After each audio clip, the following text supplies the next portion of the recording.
Buongiorno signori, sono l'uomo di casa.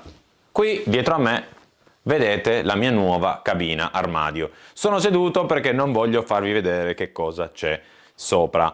Questo è un letto a soppalco dell'Ikea che, grazie all'aiuto anche della donna di casa, abbiamo trasformato nella nostra cabina armadio.